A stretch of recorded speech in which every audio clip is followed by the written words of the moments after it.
আসসালামু আলাইকুম। Hello viewers, আশা করি ভালো আছেন।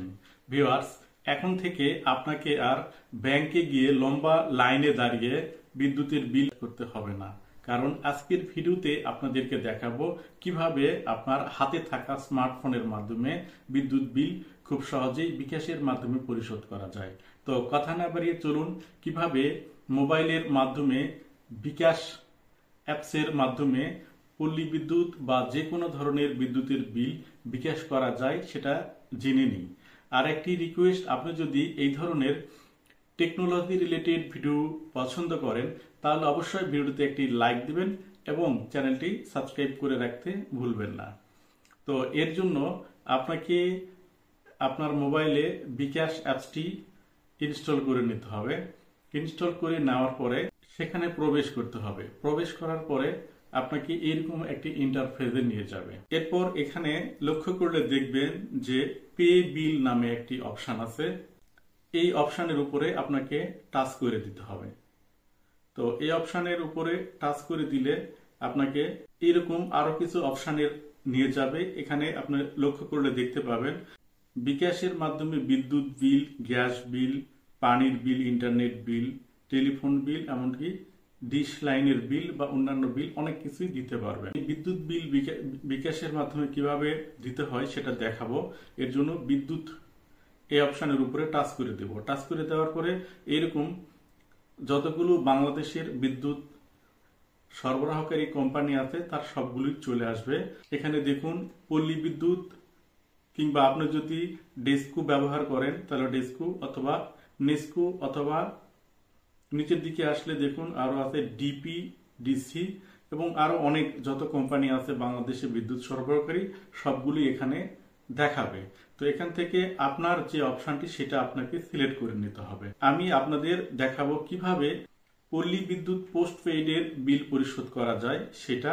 এর জন্য পল্লী বিদ্যুৎ পোস্টপেইড এই অপশনের উপরে আমাকে টাচ করে দিতে হবে। তো আমি টাচ করে দিচ্ছি, কারণ আমরা সাধারণত যে বিদ্যুৎ ব্যবহার করি সেটার মধ্যে পল্লী বিদ্যুৎ পোস্টপেইডই সাধারণত বেশি।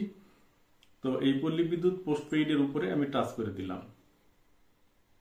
এরপর এইরকম ইন্টারফেসে আপনাকে নিয়ে যাবে। এখানে লক্ষ্য করলে দেখতে পাবেন যে বিল সময়সীমা নামে একটা অপশন আছে। এর ডান দিকে লক্ষ্য করলে দেখবেন যে একটি ড্রপ ডাউন আছে, এখানে আপনাকে ট্যাপ করে দিতে হবে। তো এখানে ট্যাপ করে দিলে দেখুন আপনি যেই মাসের বিদ্যুৎ বিল পরিশোধ করবেন সেই মাস এখান থেকে সিলেক্ট করে নিতে হবে। এখানে টাচ করলে দেখেন অনেকগুলো মাস চলে এসেছে। এখান থেকে আমি যে মাসের যে বিদ্যুৎ বিল দিব সেই মাসটি সিলেক্ট করে নিলাম।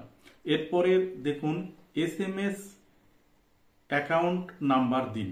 এখানে আপনি যে বিদ্যুৎ বিল দিবেন সেই বিদ্যুৎ বিলের উপরে লক্ষ্য করলে দেখতে পাবেন যে গ্রাহক অ্যাকাউন্ট নাম্বার নামে একটা অপশন আছে। সেই নাম্বারটি হচ্ছে SMS অ্যাকাউন্ট নাম্বার। সেই গ্রাহক নাম্বারটি এখানে আপনাকে তুলে দিতে হবে। তো এখান থেকে এই নাম্বারটি আপনি আপনার বিদ্যুৎ বিল থেকে পাবেন। সেই বিদ্যুৎ বিল থেকে এই গ্রাহক অ্যাকাউন্ট নাম্বারটি এই SMS অ্যাকাউন্ট নাম্বারে এখানে আপনাকে তুলে দিতে হবে। তুলে দেওয়ার পরে নিচের দিকে লক্ষ্য করলে দেখবেন যে পে বিল করতে এগিয়ে যান এবং এর ডান দিকে লক্ষ্য করলে দেখবেন যে একটি তীর চিহ্ন বা অ্যারো আছে, এর উপরে আপনাকে টাচ করে দিতে হবে। তো এই তীর চিহ্ন বা অ্যারোর উপরে আমি টাচ করে দিলাম। এরপর এইরকম ইন্টারফেসে নিয়ে যাবে। এখানে বিল সময়সীমা, এর নিচে কত টাকা বিল এসেছে সেটা আপনার অটোমেটিক চলে এসেছে।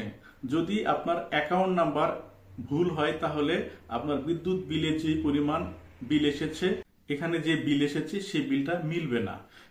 তাই অবশ্যই যদি না মিলে তাহলে আপনাকে SMS অ্যাকাউন্ট নাম্বার আবার সঠিক করে দিতে হবে, দিয়ে আবার আপনার বিলের সাথে মিল করতে হবে। এরপরে নিচের দিকে লক্ষ্য করলে দেখবেন যে পরের ধাপে এগিয়ে যান, এর ডান দিকে যে তীর চিহ্ন আছে এইখানে আপনাকে টাচ করে দিতে হবে।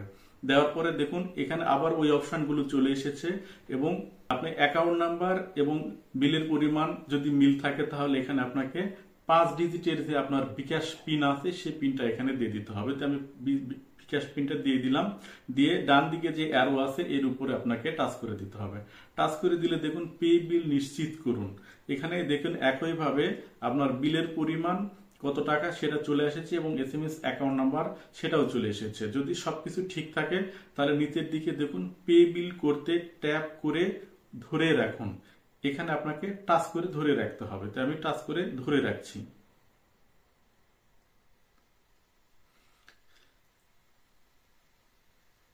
এরপরে দেখুন আপনার পে বিল সফলভাবে সম্পূর্ণ হয়েছে এবং নিচের দিকে দেখুন আপনার ট্রানজেকশন আইডি এবং কত টাকা বিল পরিশোধ করেছেন চলে এসেছে। এরপরে নিচের দিকে পরবর্তী ধাপে আপনাকে টাচ করে দিতে হবে। পরবর্তী ধাপে টাচ করে দিলে এরকম আপনার যে ডাউনলোড করুন একটি অপশন চলে এসেছে, এর উপরে আপনাকে টাচ করে দিলে এরকম অপশন আসবে প্রথমবারের ক্ষেত্রে এবং পরবর্তীতে এই অপশনগুলো আসবে না। এখান থেকে আমি ক্রোম ব্রাউজারটি ওপেন করে দিলাম। ওপেন করে দেওয়ার সাথে সাথে দেখুন আমার বিদ্যুৎ বিল পরিশোধের রিসিপ্টটি চলে এসেছে। তো এভাবে আপনি খুব সহজেই যে কোনো বিদ্যুতের বিল সহজে পরিশোধ করতে পারবেন। তো ভিউয়ার্স, আশা করি ভিডিওটি ভালো লেগেছে। ভালো লাগলে অবশ্যই লাইক করতে ভুলবেন না।